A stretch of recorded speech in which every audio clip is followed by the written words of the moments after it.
Ayan po mga boss, welcome again po sa JLAT Vlog o magandang araw sa inyo mga boss.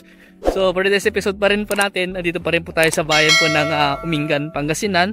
Pero po kaming ipapakita po sa inyo dito na property po. Ito naman po ay pasture land naman po siya na nakaalong farm to market road po siya.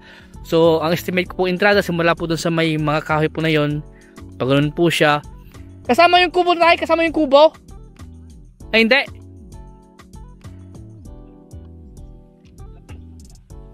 Pero kasama yung kubo, kasama. Sakop aji kalapaw, sakop.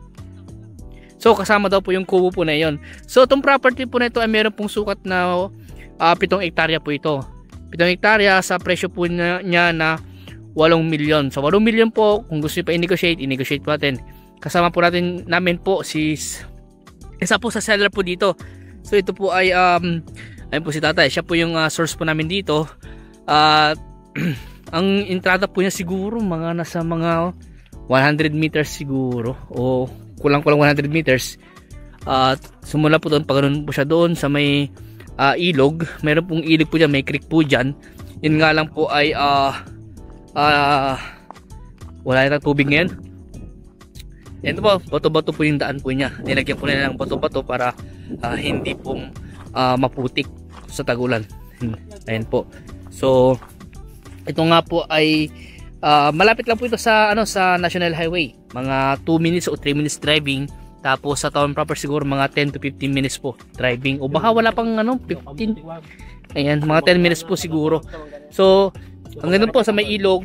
Pag naman po yan, lumuwang po daw po dito, lumuwang dito. So yung mga mais hindi na kasama, boss. Kasama yung mga mais. Hanggang sa may kawayan. Yung may kawayan na yung mataas na yan. May 2 puno ng mangga. O may 2 puno ng mangga. Centennial na, tapos ito kasama tong mga to. May mga ibang punong may iba't ibang punong po nakatanim, may mga alibangbang. May mga gulay na nakatanim daw po, may mga mais, may mga sitaw. Utong. Sa Ilocano po utong, yan. Tapos itong itong to palay na to kasama po. Tapos ito kasama rin po ito Kasama to. Kasama tong mga to. Pero ito nga po kailangan nating ipa-relocate survey po ito para malaman po natin yung pinaka-boundary po ng property.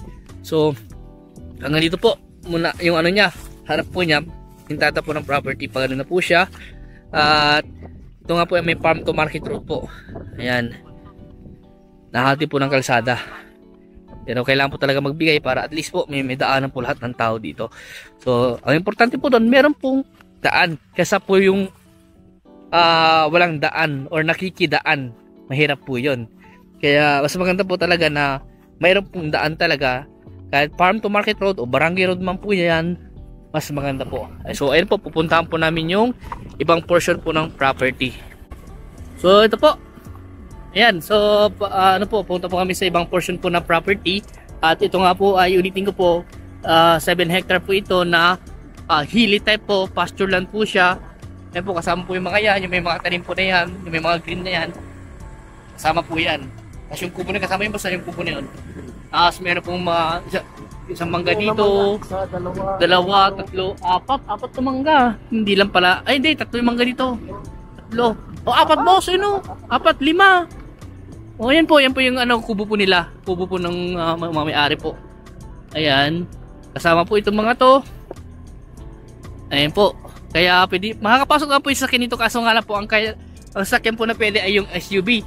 O Raptor, ganyan, Ranger, 4x4, yan po. Pwede po makakapasok po dito sa pinakaloob po ng property. Ayan po. Kasama po itong mga to, yan po. At may mountain view po dito. Kitang-kita po yung bundok po ng Amurong.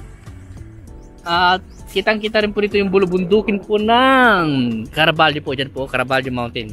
Natakpan lang po dito ng mga puno, pero pag nagpatayo po kayo ng bahay dito ng 2 story, kitang-kita nyo po, 360 view po, kitang-kita nyo. At doon po sa bandarian, may mga bahay na po dyan. So malapit lang po yung poste ng kuryente dito. Mga ilang metro lang po siguro, mga 300 po to 400 meters lang po siguro, baka wala pa. At doon po sa part po rin, may mga kubo doon, may mga kabahayan pa doon. Siguro yun na po yung estimate kong boundary po siguro ng property sa part po na yan. Pag na po. So hanggang dito, kawayan daw po sa kawayan. So ibig sabihin dito na yung boundary niya. Malamang pwede rin sa kawayan na yung boundary. Ano po yung boundary po siguro. Pag na po sa may mga tanim po doon na palay, Tapos gumano na po dito sa may mga tarim na rin pong palay, mais po dito. So dito sa part na to, overlooking po siya, mas mataas po yung dito sa part na to. Ayan po, kitang-kita nyo yung ang ganda ng view. Green na green po yung nakikita po dito. Ayan. At dito sa part na yun, kitang-kita mo yung mga yung mga hili-hili na view. Alam ko malapit na yata dito yung chocolate tails, yung mini chocolate tails dito sa malapit na, boss. Malapit na, oo. Ayan.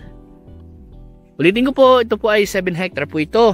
Ang presyo po 8 million. Kung gusto po i-negotiate yung presyo, mas maganda po. Kausapin natin po sila.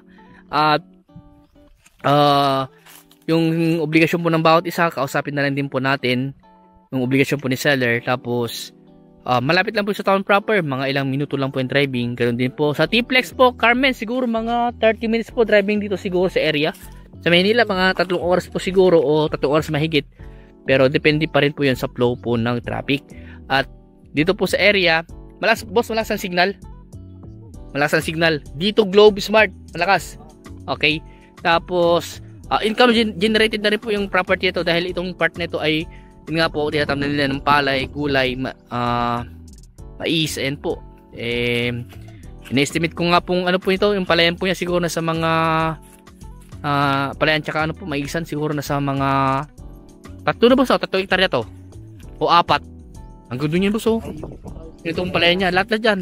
Mga 4 yan. 4 na hektarya siguro. Tapos yung pasture niya, 3 hektarya siguro. Ayan po. Estimation lang po yun, pero kailangan lang po talaga nating i-relocate survey po para malaman natin yung boundary at yung ibang yung mga boundary, tapos para alam po natin yung babakura natin kung sakasakali po magpapabakod po kayo. At kami naman po ay nag-contractor rin po ng bakod kung sakasakali po. Ayan. So kung may mga ibang katanungan pa po kayo, mag-text lang po kayo, tawag sa akin, mag-comment. Yan po, tatry ko po sagutin yung mga niyo po. Ayan, kung gusto nyo punta itong property nito, schedule nyo po para pasamahan po namin kayo at makita nyo po ng personal to. Ayan po. So, sa mga bago pala sa aking YouTube channel, huwag nyo sanang kalimutan po subscribe at hit na rin po notification bell para ma-update po kayo sa mga pinablog po namin mga property. At ganoon din po, sali po kayo sa aming group, group Team Realtors po. Team Realtors Lot Listing Group. I-search nyo po sa Facebook po yan, lalabas po yan.